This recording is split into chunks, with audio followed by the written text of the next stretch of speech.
सदाशिवसमारम्भां शङ्कराचार्यमध्यमाम् अस्मदाचार्यपर्यन्तां वन्दे गुरुपरम्पराम्. ॐ.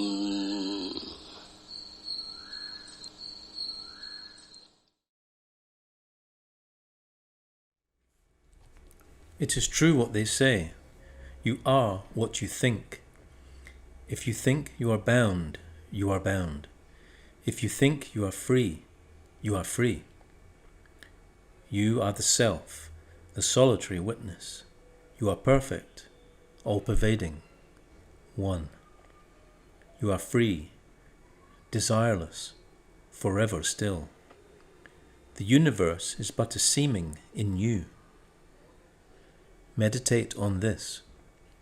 I am awareness alone, unity itself. Give up the idea that you are separate, a person, that there is within and without. You have long been bound thinking, I am a person. Let the knowledge, I am awareness alone, be the sword that frees you.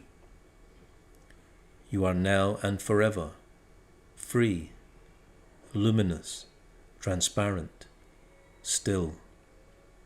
The practice of meditation keeps one in bondage. So, since there are no questions, maybe Andrew can read from the transcripts of my Guru, Swami Paramarthananda, until there is a question, and anybody who has a question can raise up the hand. I've got a question, actually. Yes, please go ahead. What is reflected consciousness exactly? And what is its relationship to the body-mind complex? I'm unclear. Yes. Okay. So let's use an example. We have a mirror and a face in the mirror. The mirror, the essence of the mirror is only inside the face or all in the whole surface of the mirror. Say again? We have a mirror and we have the reflection of your face in the mirror. Yeah. The reflection of the face, of your face, let's say, in the mirror, is it outside of the nature of the mirror? No. No. So the mirror itself and the face are one and the same, isn't it? Mm-hmm. But the reflection is not your face. It's a reflection. Yes. We need somebody who is looking. We need this I amness to recognize that this is a face and say this is the face of the appearance of the body-mind complex, Andrew, isn't it? Mm-hmm. Can we have the recognition or the perception of the face of Andrew without the I amness?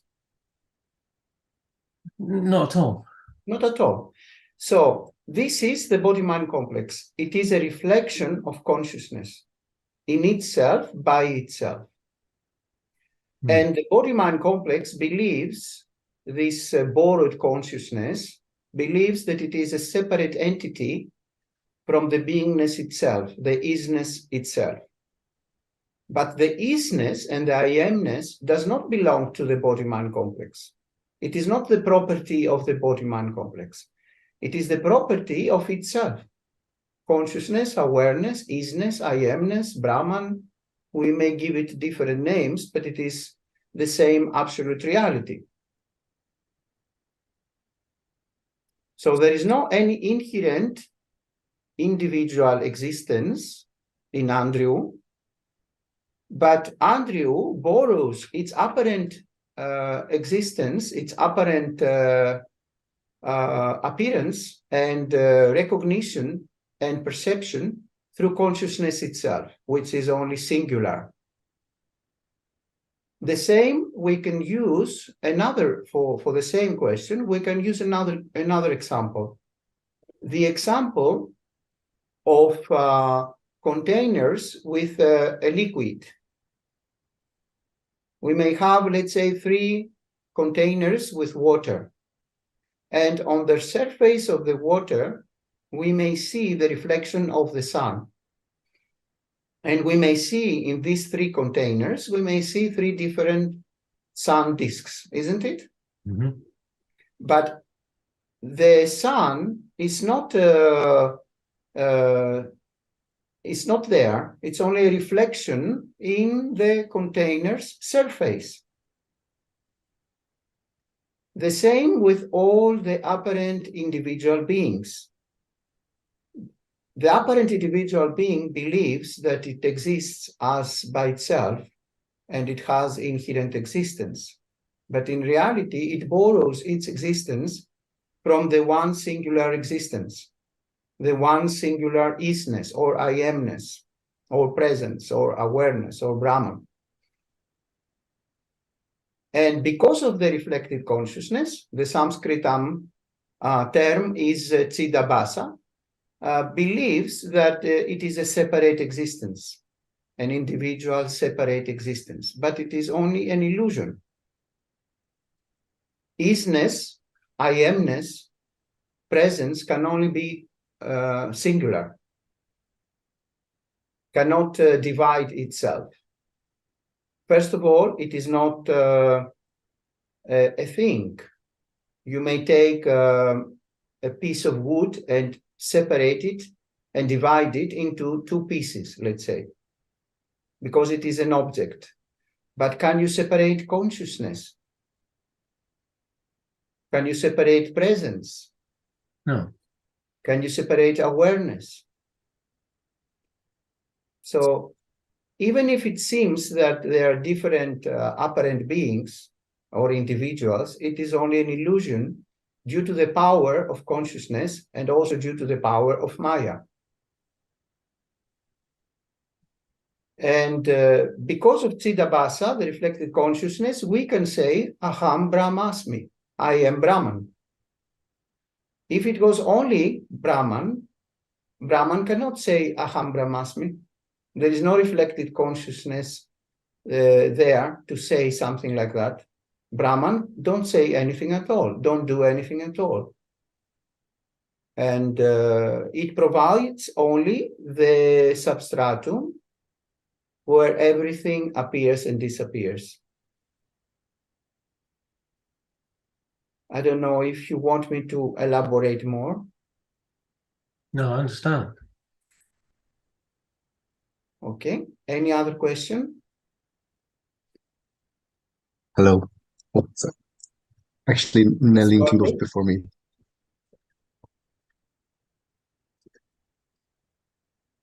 Yes, Neelam? Hello, Guruji. I want to ask, you mentioned, you gave You 2 can open your examples. camera in the question. Yeah. Ask a question, can open the camera.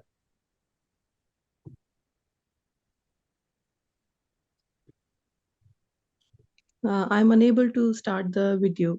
No problem. Okay, go ahead. Yeah, it's done now. Okay. Okay. So, Guruji, you gave 2 examples to explain the reflected consciousness. Now, in both these examples, the mirror and the container, what is this mirror and container in our case, in individual? What are we referring this mirror and containers in case of us, Jiva? Mm-hmm. Where is this mirror? I mean, Yes, what is it? it is called ahankara, the body-mind complex, or the I thought, the belief that I am an individual identity. This is the reflected consciousness which appears in a particular body-mind complex. But it's because of that we can glorify our true nature. Because without the body-mind complex, we cannot glorify Brahman as our own nature. Because as I said earlier, Brahman don't say anything and cannot say anything and cannot do anything and cannot produce anything. It is akarta, abhokta, non-doer, non-experiencer. We need the Chitta-bhasa, the reflected consciousness, in the body-mind complex in order to be able to say, I am Brahman. I am an individual human being. I am aware of this flower. All this is due to the reflected consciousness, Chitta-bhasa. So can we say... Yes, sorry to interrupt you. Of course, the Chitta-bhasa reflected consciousness is not the physical body. It is in the Sukshma Sarira.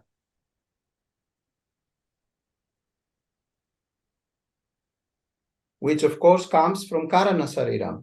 But all this is a huge topic that we have already discussed about it in the introduction to Vedanta through Tattva Bodha. It was our previous Zoom circle of classes. So I suggest to those who didn't study before Tattva Bodha or Introduction to Vedanta to download these transcriptions from my Guru Swami Paramarthananda, study it, and if there are any questions, we can deal with them in private satsangas. So feel free to organize, to arrange with Andrew a private satsanga, so I can cover possible gaps that you may have on this topic of where is exactly Chitta-bhasa, the reflected consciousness. Sure. Thank you so much. Okay, you are welcome. Yes, Emil, go ahead. Hello, hi. This might cover the topic you just mentioned a little bit, but the past 2 weeks, I guess I've been reflecting and contemplating on what was said then. And I'm trying to, and I've also read the ASHTAVAKRA Gita a little bit further. And it's quite clear that the scripture holds the notion that the world is an illusion, that is unreal, that is non-existent, and it's a mere illusion of ignorance. So I have some questions with that, and I guess I'm having some trouble reasoning, especially regarding the dream analogy. You often find the term illusion or dream or hare's horn being used to describe the world. Yes. And I think, if we contemplate on this, then we must admit that it implies that the world is false and is of the nature of negativity. It has no true existence, right? So I have 2 questions with this. My first question is, where do these ideas and forms arise from then? Because even in the normal dream that we have, forms and ideas come from our actual experience in life. But here, the analogy seems to suggest that ideas and forms arise from nothing. And to me, this is illogical, because something cannot arise from that which has no existence, even if these ideas are just illusionary reflections. Yes. First of all, everything arises not from nothing. This nothingness is an idea that comes from the so-called non-duality circles, which is not a true path, and it is only an illusory path. And it is also a fragmented version of Advaita Vedanta. The same with the so-called Neo-Advaita or Neo-Vedanta circles. So all these misconceptions or confusions comes from these circles. In Advaita Vedanta, we don't say, and the Upanishads themselves, they don't say that everything comes from nothing. Actually, nothing and something are only concepts. Advaita Vedanta don't say that whatever appears and disappears comes from nothing. It says that appears from Brahman, which is the only reality. So the isness, or the ultimate reality, is Brahman. It is not nothing.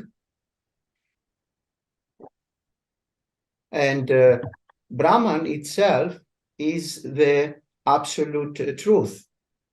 And Brahman is infinite consciousness awareness, impersonal one. So from this, everything appears and disappears in itself.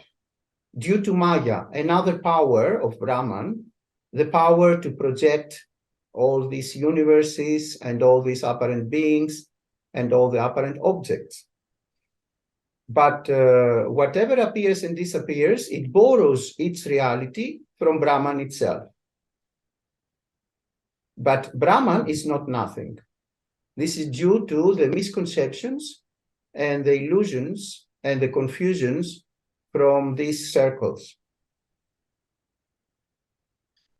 My question then, is it true to say that the world is illusionary, has no existence, that it's just ignorance?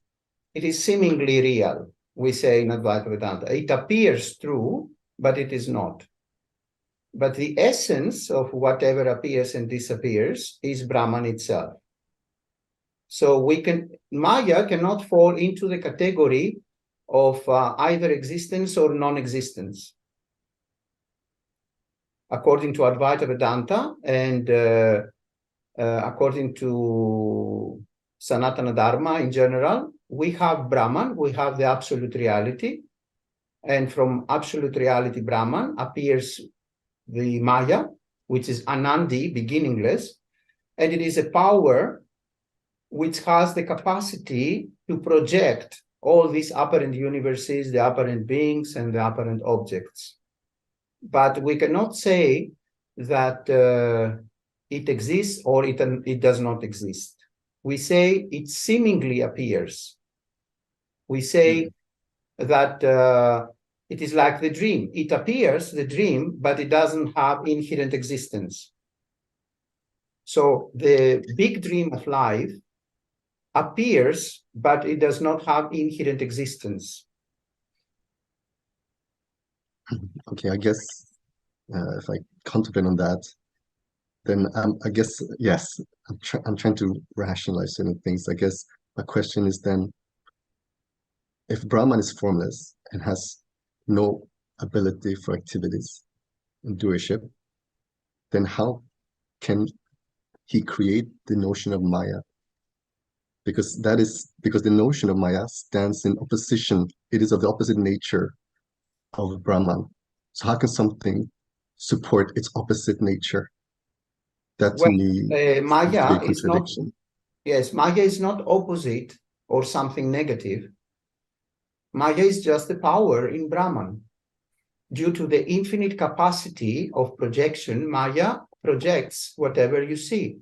But there is no creation as such. In Advaita Vedanta, we don't believe in creation. There is no creation, and everything appears and disappears beginningless. Maya is Anandi, which means beginningless. And Maya is not something different from Brahman. It is just the power in Brahman. And it is not something bad. It is due to Maya that now I can say I am Brahman. I can glorify my true nature as Brahman due to Maya. If Maya was not there, Brahman wouldn't accept and say and do anything and say, I am Brahman.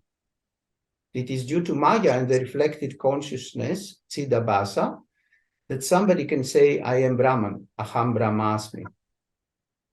So would it be true then, to conclude this, to say that upon self-knowledge, the world will not disappear, but I will know the world purely as myself, Exactly. and in which there is not an inch of separation, and I am God, and God is me. Exactly. That is true. Yes. Okay. Whatever appears and disappears, whatever appears and disappears is because you support it. The essence, the background, or the screen of consciousness appears and disappears in it. Because you are the screen of consciousness, this background or substratum, everything appears and disappears. You support it, your true nature. and you illuminating it, you revealing it, you accommodating it. And God and Brahman are not distinct things from Emil. Emil is only an appearance in awareness, Brahman consciousness. But whatever appears and disappears does not have inherent existence. It's only an appearance, like the dream in the night. Whatever appears and disappears, we cannot say that falls into the category of non-existence at all, because it appeared. The same with the big dream of life. We say that everything appears and disappears due to Maya, due to the power of Brahman called Maya. Mm-hmm. But that doesn't mean that it has inherent existence and it is permanent. So we say Brahman is Satyam, which means permanent reality. And we say Maya is Mithya, it is impermanent.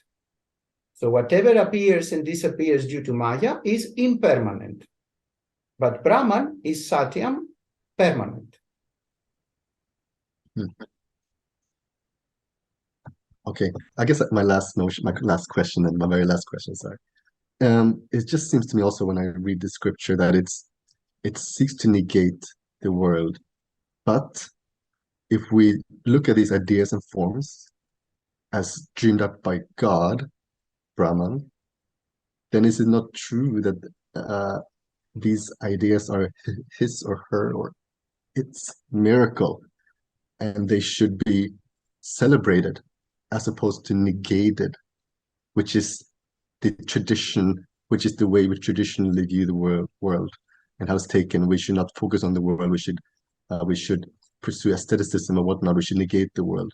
But if it is God's idea, then should we not celebrate it to an extent? Of course, we celebrate life and we celebrate whatever appears and disappears. We only know the truth. In Advaita Vedanta, nobody said that you should not celebrate life. This again is due to the circles of Neo-Vedanta, Neo-Advaita, and the so-called non-duality fake teachers. Nobody said that life should not be celebrated. On the contrary, we celebrate everything as something beautiful, and we glorify our true nature. Whatever appears and disappears is due to our true nature as infinite, impersonal consciousness, awareness, or Brahman. And of course, when you say that everything is a creation of God, I want to repeat that for us, there is no creation. For Advaita Vedanta, there is no creation. There is only appearance. And also, whatever appears and disappears is beginningless. There is no a beginning point of creation as such. So whatever appears and disappears is in circles. We have the circles and the yugas in Sanatana Dharma. Everything is in recycling, in circles. We have the golden age, the silver age, the bronze age, the iron age, and again and again and again and again. So everything is beginningless. But there is not a creation as such with a beginning point in time-space continuum. Actually, we say in Advaita Vedanta that there is no time and space, and these are only concepts or thought forms. But God, because you mentioned God is not something distinct from you, and the same Brahman is not something distinct from you. You are God and you are Brahman. Of course, not as the body-mind complex Emil, but you as your true nature. And this true nature is only singular. There is no multiplicity of any kind or even duality. There is only Brahman and you are that. All the rest are only appearances in you, by you, and being known by you. But life itself is something to be celebrated, also according to Advaita Vedanta. You enjoy life, and you make the best out of life, and you respect everything in life, and you try to contribute as much as possible to life, to the society, to the humanity, we have the term loka sangraham, which means that we should contribute as much as possible to the upliftment of humanity. And also we need to contribute as much as possible into everything which we call ecosystem. In Sanatana Dharma, everything is respected. Everything is alive. Everything is true. Everything is for glorification because of its nature as consciousness. But consciousness itself is property of itself. It's not property of the body-mind complex or an individual being. So we is a wrong term. There is only that, and you are that, as Brahman consciousness awareness. And this isness, this beingness, is the absolute reality. And it cannot be divided. It cannot be multiplicity. The multiplicity is only an illusion.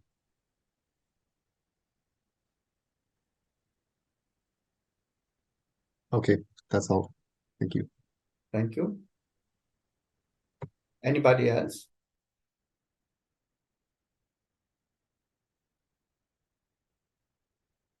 So if there are no any other questions, maybe Andrew can read from the transcript of my Guru Swami Paramarthananda until there is a question. I've got another question. Yes, go ahead. How do you reconcile, because we're just talking about celebrating life and enjoying life, how do you reconcile doing the things that you like and your attachment to those things without thinking, oh, I'm doing something wrong, I shouldn't be doing this, I'm too attached to this? It's like this dichotomy between doing things you like and then feeling guilty because you're attached to them. And I want to know the answer. Yeah, but simply, you can enjoy life, but without attachment. Simply, no, without any exaggerations and being a preference. It is okay to have the preference to enjoy a walk in the beach. But if you say, I will be completely unfulfilled and in misery because this moment I cannot walk at the beach, that is attachment. That is problematic. So everything becomes a celebration without attachment. There is no problem to enjoy life, but when something you want to enjoy makes you a slave is a problem. When you become a slave of everything, of the worldly things. And when it stops to be just a preference, but it becomes a need. Oh, I need that. Otherwise, I will be in suffering. I will not be fulfilled. But if you say, I am fulfilled, I feel fantastic, but I want to have a walk at the beach. And you go and you enjoy the walk at the beach. The problem is not to enjoy life. The problem is to avoid things which are non-conducive to self-realization. So the ultimate goal of life is moksha, self-realization. And there are things which are conducive to self-realization and things which are not conducive. For example, if you want to enjoy alcohol, this is not conducive for self-realization, even in small portions. If you want to enjoy drugs, this is not conducive to self-realization, even if it is only a preference, or you want to use drugs in small portions. But if you want to enjoy a beautiful dish of food, and it's just a preference and not a need, then it's not a problem. It cannot bind you. So binding comes from needing something and not only having it as a preference, but only with the exception of certain things such as alcohol or drugs or intoxicants of any kind, which are non-conducive to self-realization. For example, music. There is music which is elevating and music which is not elevating and with very awful vibes. You can put, for example, in plants, music which is like thrash metal, for example, or music which is very noisy, And you can see through experiments that the plants are trying to go to the opposite direction. But when there is beautiful music, the plants are growing towards the speakers. So it's not the music itself, it is the kind of music, again, as an example, of course. For example, Andrew is playing beautiful music, not noisy music.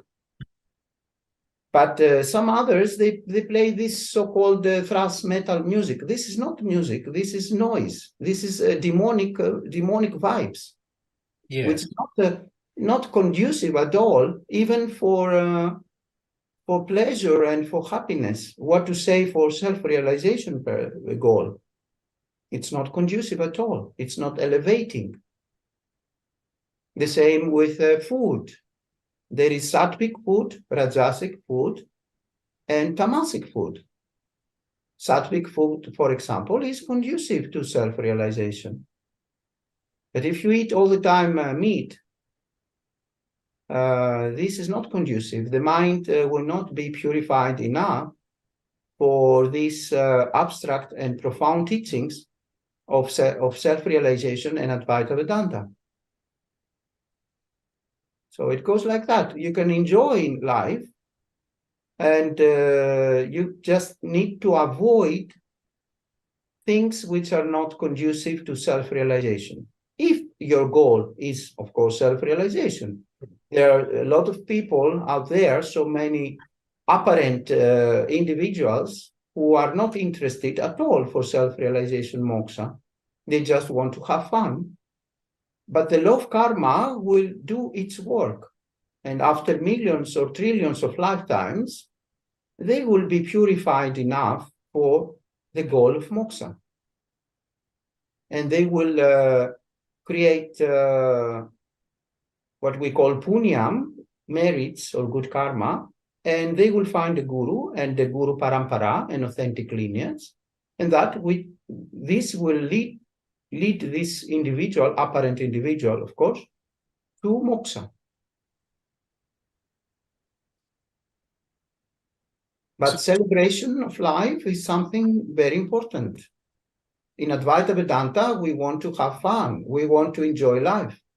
It is wrong when these circles, these fake circles of non-duality or Neo-Vedanta or Neo-Advaita, they speak some things like you have to not to have entertainment, or you don't need to, you must not live in the world, or things like that. This is not the truth.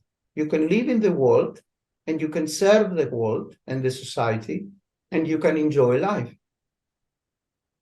And there are so many beautiful arts. There is dancing, there is music, there is so many beautiful ways for entertainment and elevation of humanity. And especially, Andrew knows that in our upcoming ashram, we want to have a lot of different kind of arts. We have discussed already that we want to have music, we want to have dancing, we want to have all this that can elevate the people who are visiting us. But of course, with the proper way.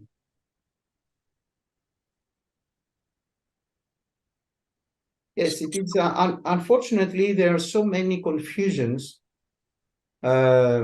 This body-mind complex also have heard a lot of misconceptions about Advaita Vedanta that, for example, that Advaitins are always without smiling, or they are somehow always melancholic. They don't smile, they don't have fun, they criticize the world, or they become very negative about the life itself. No, all this is confusions due to the so-called fake teachers, like non-duality teachers, because they try to confuse people to sell their webinars, their books, their retreats, and there is so much confusion out there. But in the authentic lineage of Advaita Vedanta, all entertainment is there, but in a conducive way. You can see Sanatana Dharma also, it is full of festivals all year long. There is almost every day, there is a festival and celebration of something. And people are celebrating, and it is wonderful.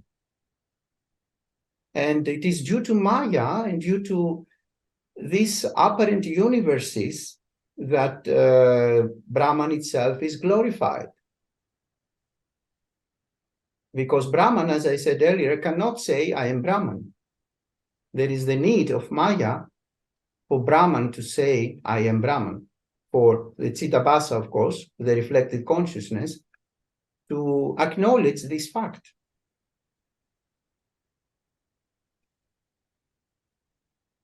I don't know if you want me to elaborate more on that. Just one comment. So, for example, it's obviously perfectly fine to go out for a meal with some friends or something like this. But what happens, say, if you notice you're getting too attached to one particular friend, and it's causing you emotional problems, you're too hooked. How do you then think, what do you do from there? You don't say to the person, I'm never going to see you again, I'm too attached to you. How do you resolve this kind of situation? Yes, you can try to see how much is this attachment, and you can try to reduce it. Sometimes baby steps, it's much better than something that you do suddenly. Like if you have somebody that you are very much attached to this friend, and you want to see him almost every day, try to see this friend once a week, and then once every 2 weeks, if you want to be detached and if you want to stop this attachment. But most of the times, baby steps is a better approach than to cut something immediately. In general, attachment of any kind, it is not conducive to self-realization. And why? Because all attachments, they have the problem that they are somehow reinforcing the idea that I am an individual human being. And they are reinforcing, they are maintaining this false notion. And this false notion is something that Advaita Vedanta wants to remove. No, you are not the body-mind complex. You are not an individual human being. You may enjoy that as a role, but as soon as you believe that you are this individual entity, there will come suffering. And suffering is due to the misconception that I am a limited human being, apart from others. And I am a part of this infinite universe, a small dot in these infinite universes. So this will produce a lot of anxiety, a lot of fear, a lot of stress. And it is even logical. How to feel free, how to feel peaceful, if you always believe and you have this false notion that you are something like a dot in these huge universes, a small, so small part of these infinite universes. How you can feel security and peace. But what about when you see, through the help of Advaita Vedanta and the Guru Parampara, and the scriptural study in Sravanam, Mananam, Nididhyasanam, when you will become certain, without any doubts anymore, that what I am is the supporter of all what I see, the supporter of all the entire universes, the supporter of all the apparent beings, all the apparent objects. And my true nature is this substratum, this background, this screen of consciousness. Then there is no suffering anymore. There is no anxiety, fear, stress anymore. There is no panic. There is only peace. There is only happiness, bliss. So that is the problem with attachments. They are reinforcing this false notion. Otherwise, Advaita Vedanta will say, yes, you can have as much attachments as you like. But no, it is not conducive for happiness, bliss, and peace on a permanent basis. On the contrary, it is conducive for suffering, pain, and disappointment. Because when you are investing of any kind in the worldly things with attachment, this sooner or later will bring you bitter disappointment, unhappiness, misery, suffering of any kind. So this is really the problem. So if you've got strong attachment to a person, you can reduce that attachment by seeing them less, and you can monitor that attachment. But you don't have to abandon that person. You have to abandon the attachment, not the person. Exactly. And you can abandon the attachment by putting the teachings into practice. But temporarily you can not push them away, but see them less if the attachment is causing problems to your practice. So it's like monitoring. Exactly. Like this. This is what we call the middle path. All great masters, they talked about that. The middle path, not exaggerations. Nobody said that it is bad to make love, but when to make love or to have sex, it becomes an obsession, and the only thing that you think all day long is sex, then of course it is a problem. Of course it will create suffering, and it is not conducive to self-realization. But if you have a permanent partner or a marriage and you make love in like middle path and you enjoy your marital status, it is completely legitimate. And the same to enjoy a beautiful dish, the same to enjoy friends, the company of friends. But when you say that if I don't see this particular friend every day, I will be unhappy and I will be unfulfilled, this, of course, it is a big problem. Because, for example, let me say, what will happen to you if this friend will die? How you will feel then if you have so great attachment to this friend? And that can be for every attachment. Some people have attachment into their career or into their profession or to their fame. And suddenly they become bankrupted, their business becomes bankrupted, and they fall suicide. They get suicide because they don't have something else. You know, they are their job. They are this role of this professional person. But all these are roles. To be a friend is only a role. Take the role, but don't become the role. Play the role, but don't become the role. Become a husband, play the role of a husband, but don't become the husband as your true nature. Play the role of a mother, but when you become the mother and nothing else, then it can create a lot of problems even to the children. There are so many mothers who become even abusive, like great abusers to their children because of their great attachment to this role of a mother. And the same with fathers, the same with husbands, the same with wives or friends. So all attachments can create a huge disaster. And this is the reason why in the scriptures we want to reduce them in the beginning and after gradually to diminish them completely. And the best solution sometimes is step by step, not suddenly. Okay. Anybody else? So if there is no any other question, maybe Andrew can read from the transcript of my guru, Swami Paramarthananda.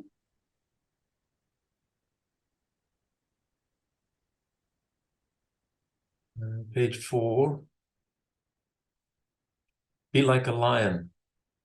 A lion does not think A, I'm alone, B, I am helpless, C, I'm feeble, weak, D, I'm without support. They do not arise in the Magendra. For the lion, it will always roar, not like a lamb, meekly. A lion roars boldly all the time. As we grow old, many people around us will go. Every Vedantic student must use Jnanam to roar like a lion. For this, I have to change thought pattern based on Vedanta and change the language pattern. I'm ever free from helplessness, weakness, etc. This process is called nididhyasanam. It helps us bring about change of thought pattern. There is a famous work in this area, ASHTAVAKRA GITA, or Samhita. It's a nididhyasanam work. It is not primarily a teaching textbook, but it's a work to help the student who has already received the teaching, but have separated the teaching from their regular life. Teaching one side, samsara another side. Ashtavakra, the great rishi, is going to us. How long are we going to continue like this? Change the thought pattern and start claiming, I'm fearless, I'm free. Philosophically, this is true, and psychologically, the very thought helps us. In the introductory part, the story is there. It comes in Mahabharata. He is a great rishi, Ashtavakra. He gives this teaching to Raja Janaka. It has 20 chapters. Most chapters are very small, 298 verses. It's an independent Vedanta, nididhyasanam work. Even a non-Vedantic student will benefit from this. Even mere thought is useful. For a Vedantic student, this thought has real meaning behind it. This is a Vedantic nididhyasanam work. Verse 1. I might as well read the English. Master, how is knowledge to be achieved, detachment acquired, liberation attained? The text begins with a question from Janaka to indicate that the teaching has to be in the form of a dialogue. Oops. Excuse me. My text has disappeared.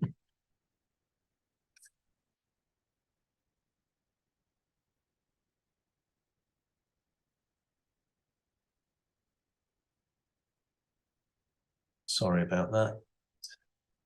In the form of a dialogue, the student must approach the teacher for teaching. Many people feel sannyasa is a prerequisite. Scriptures want to say, though sannyasa ashram is there, you can stay in society and benefit like Raja Janaka. You can never complain that you have no time. You may not know the value, but don't say you have no time. Janaka always finds time to speak to the rishi. Such a great jnani is the student. How can one gain knowledge? How can one go from world dependence to God dependence to self-dependence? How will that independence or moksha take place? We have to decide to use the teaching to change the thought pattern. Like I said in Neskarmya Siddhi class, whenever I have problems in life, where will I run? If I say people, I'm a samsari, if I say people, I'm a samsari. When I say God, I'm Bhakta Karma Yogin. If I say the teaching, then I'm a Vedanta student, Jnana Yogi. The day I decide to use the Vedantic teaching to handle my day-to-day issues, knowledge is my refuge. I will go to the teaching and choose the relevant portion to help me. I start implementing that, then I become a Jnana Yogi. Nischayam, knowledge is my refuge. Sankalpa, hereafter I will depend on the teaching. Abhyasa, I start implementing the teaching. For any Vedantic student, whenever there are problems in life, the person will be reminded automatically about the relevant Gita teaching or Upanishad. I have to decide to use it. Nishkaya, Sankalpa, Abhyasasa.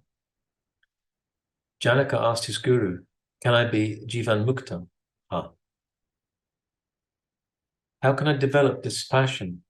How can I stop expecting support from outside? How long are you going to depend on others? Supports are not reliable. I should decide to stop seeking support from outside. This decision is called vairagyam. How can I switch over to self-dependence? Teach me this. The answer is the ASHTAVAKRA Gita. We have entered into the Vedantic textbook. We see the emperor surrendering to the teacher, indicating that a person has to give up social status or superiority status, must become a humble, simple student.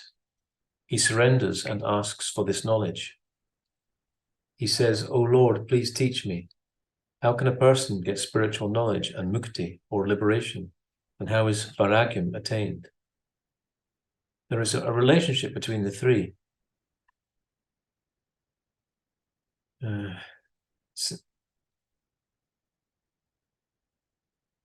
I can't say this because the Sanskrit terms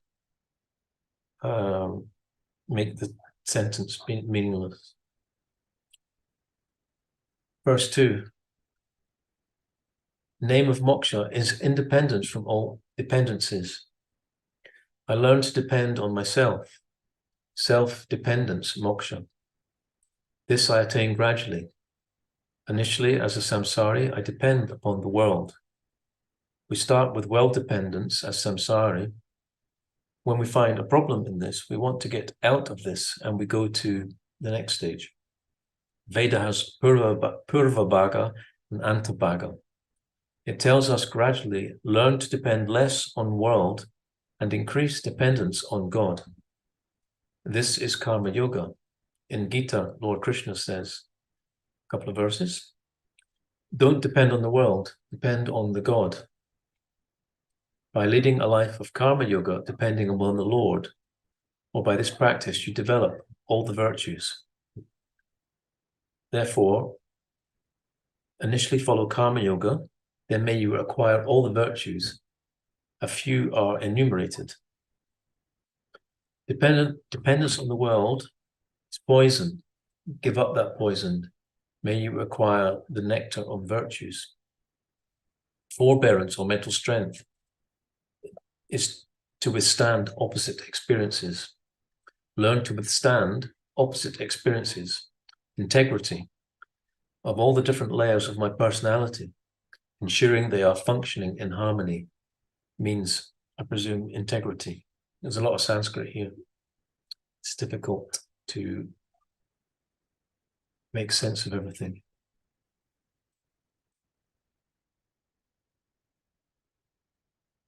What I speak, what I think, and what I do is aligned, then I'm a Mahatma. Non-alignment or disharmony with myself is anarjavam. Daya means compassion, a sensitivity of mind by which I can sense the emotions of others. Daya is sympathy or mental sensitivity. Next is contentment with regard to material accomplishment, avoidance of getting into the greed trap. If I'm not contended with material accomplishment, the whole life will be dedicated for getting more and more and more. I will always postpone spirituality. Learn to draw the line. Don't allow others to draw the line. The world measures you by material accomplishments. Draw a line, and for yourself and for your real self-esteem, learn to depend on spirituality. Satchiam is truthfulness, a subdivision of Arjavam. Arjavam is total personality. Satchiam is alignment of thought and word. Satchiam is included in Arjavam. Satchiam is mentioned separately as it is a very, very important value. Spiritual success requires truthfulness. Here it is truthfulness of speech. Satyam is used in two different contexts, philosophical and ethical. Brahman means Satyam, pure existence in a philosophical context. In the context of values, in ethical context, it does not mean pure existence. It's a discipline of life. You need not tell all the truth, since many truths disturb the people. When truth becomes himsa, don't tell the truth. You need not tell untruth. Not telling lies is Satchiam. This represents all 20 virtues of the Gita, chapter 3.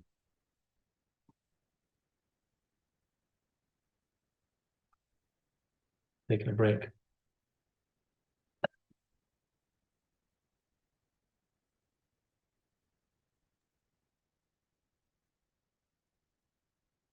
So, any questions until now?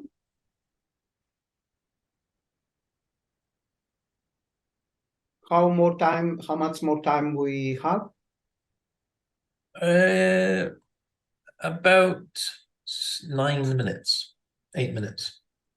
All right. I just want to add a few things. What we try to do here is not to learn Sanskritam. So sometimes Satchitananda also don't know a lot of Sanskritam terminology. And this is not the goal of these classes. And if there are people who want to learn Sanskritam, my Guru Swami Paramarthananda is offering these classes with full Sanskritam knowledge. So all are free to enjoy the Sanskritam knowledge. But Satchitananda and Andrew are not trained in Sanskritam language. So what we try to do here is only to propagate the teachings of my Guru, Swami Paramarthananda, and this authentic Guru Parampara lineage, and to help in the understanding of the essence of the teaching. The teaching is there. It is from my Guru, Swami Paramarthananda. And what we try to do, I repeat, is only to help in the understanding. Because Satchitananda is a Westerner, may be helpful to speak in English and to try to help in the understanding. But that is all. The teaching is already there from my Guru Swami Paramarthananda. And also in our upcoming ashram, we have the promise from Sringeri Math to offer and to provide Sanskritam classes from Sringeri, directly from Sringeri Math. And all those who want to be engaged on this learning, it will be a great opportunity. And of course, Sanskritam is a wonderful spiritual language. And of course, it is very useful to study and to learn. But for us who are not trained, we just try to do our best and to propagate these teachings. So we only try to help in the understanding here. We ask for apologies for the incompetence of Sanskritam. And please focus on the essence of the teaching itself and to understand the teaching itself. And also I wanted to mention that if there is any misapprehension or something which is not clear through this body-mind complex called Satchitananda and the transcript itself, always the truth lies in the transcript. So because Satchitananda also don't speak perfect English, and the mother language of Satchitananda is Greek language, there may be possible mistakes in trying to express the teaching. So apologies for that, and also always remember that the transcripts are there, free to download from my Guru, and the source is there. So that's all for today. Thank you for your participation in the class, and we will see each other in the next week. So namaste to all. Namaste. Namaste. पूर्णमदः पूर्णमिदं पूर्णात् पूर्णमुदच्यते पूर्णस्य पूर्णमादाय पूर्णमेवावशिष्यते Om Shanti Shanti Shanti.